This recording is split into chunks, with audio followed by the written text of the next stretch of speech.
कोठार बेलोंडी श्रीगोंदा तालुक्याहून आयलानगरहून आलेलो आहे। आमच्या मराठी लोकांची पिळवणूक केलेली राजनीतिवाल्यांनी आमच्या आयलानगरमध्ये येऊन निवडून आलेले नेते, काही नेते आमच्या मुलांवर आहेत पण काही नेते येत नाहीत। याचा अर्थ ते फडणीसचे कांदा कापायला आहेत, हॉटेलवर असले पाहिजे फडणीसच्या जेवायला बसायला।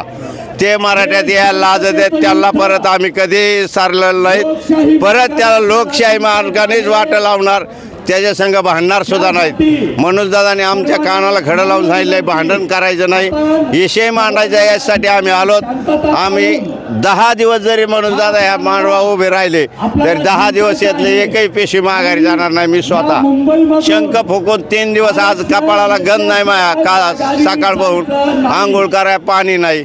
ही पडणीची जागा, लघवीला जागा नाही, संडासला जागा नाही। फुगून मेली म्हातारी माणसं, 3-3 तास संडासाच्या बारी लागली। पंढरपूरच्या वाटेला टोल मानतंय सरकार, आणि हे सरकाराची लोक नाहीत का? यांचं मतदान घेतलं नाही का फडणीसनी?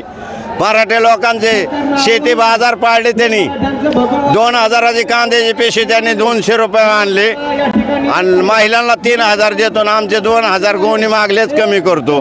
बाजार भाव पुरा पाडला तुरीचा, मकाचा याचा। मका घ्यायला गेलो 2000 रुपये किलो येतात बी, आणि आमचा 1000 रुपये क्विंटल घेतोय मारवडी।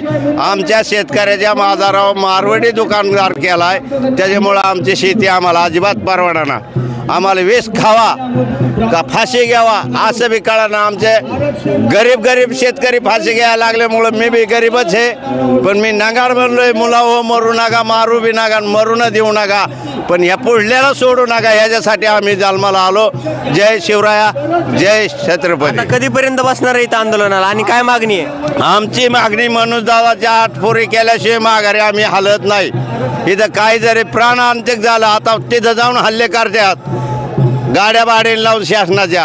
आता शासनाला सांगा, मुंबईमध्येच घुसले नगरच्या, आयलानगरच्या मावळे। आयलानगर माझा गाजलेलाच आहे, जिल्ह्यामध्ये नाही मुंबई राज्यामध्ये। आयलानगरची माणसं आलेली माघारी जाणार नाही। मनोजदादा काय आरक्षण नसल्यामुळं काय समस्या जाणवत आहेत? काय मुलाबाळांना काय प्रॉब्लेम येत आहेत? आमच्या मुलं शिकलेले आहेत, मी स्वतः माझ्या मुलाला आरक्षण मिळालेलं आहे, आमच्या हातात दाखलेत, पण लाभ मिळत नाही।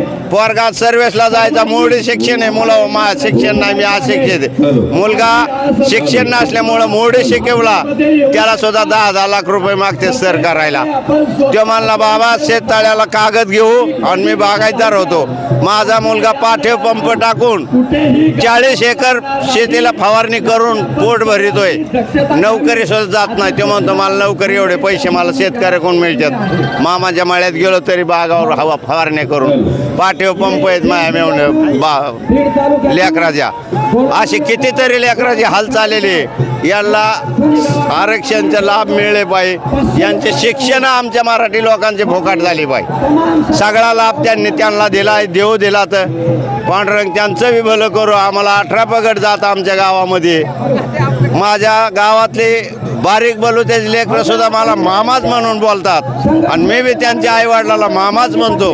आम्ही जातभेद बांधलेला नाही। प्रकाश आंबेडकरांनी जे आमच्या मराठी धर्मावर उपकार केलेत, डॉक्टर बाबासाहेब आंबेडकरांनी घटना लिहिली, शिवाजींनी सांगितलं तशा पद्धतीने लिखाण केलं। हुशार मुलगा म्हणून शिवरायांनी सुद्धा बाबासाहेबाला कुणाचा विचारलं नाही, तो हुशार आहे त्याचं शिक्षण घ्या।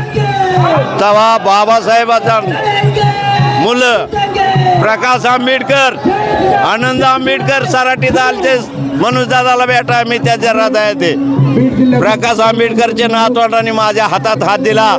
काय किंवा त्या आंबेडकर कुटुंबाला मराठ्या धर्माबद्दल काय पाहणा फुटलाय? अहो, जर सगळ्या देशाचा राजा छत्रपती आहे आणि बाबासाहेब डॉक्टर हे घटनाचे शिल्पकार आहेत, त्यांच्या मुलाचं जर ऐकलं तर संध्याकाळी प्रकाश आंबेडकर आमच्या दादाला जायला सांगते, घराकडे बसून ठेवणार नाहीत मुंबईमध्ये।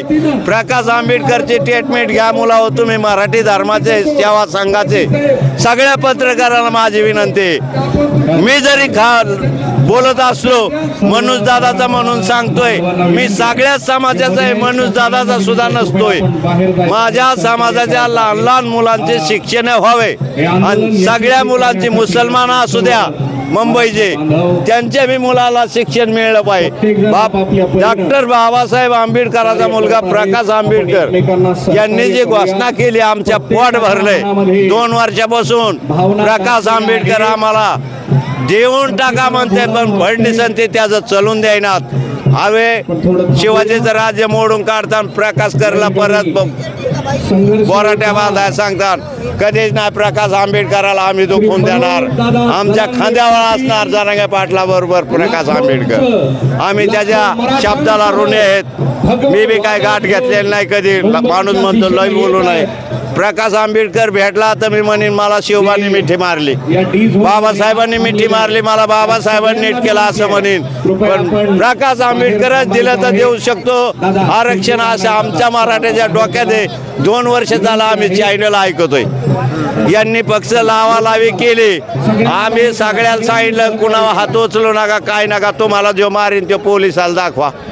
आमच्या दादांचं, मनोज दादाचं म्हणणं आहे, डिपार्टमेंटच्या ताब्यात माणसं द्या, आपण मारामारी केले तर आमची किती सैन्य. अहो घरं बी पाडते ना, पोरं बी मारून टाकते.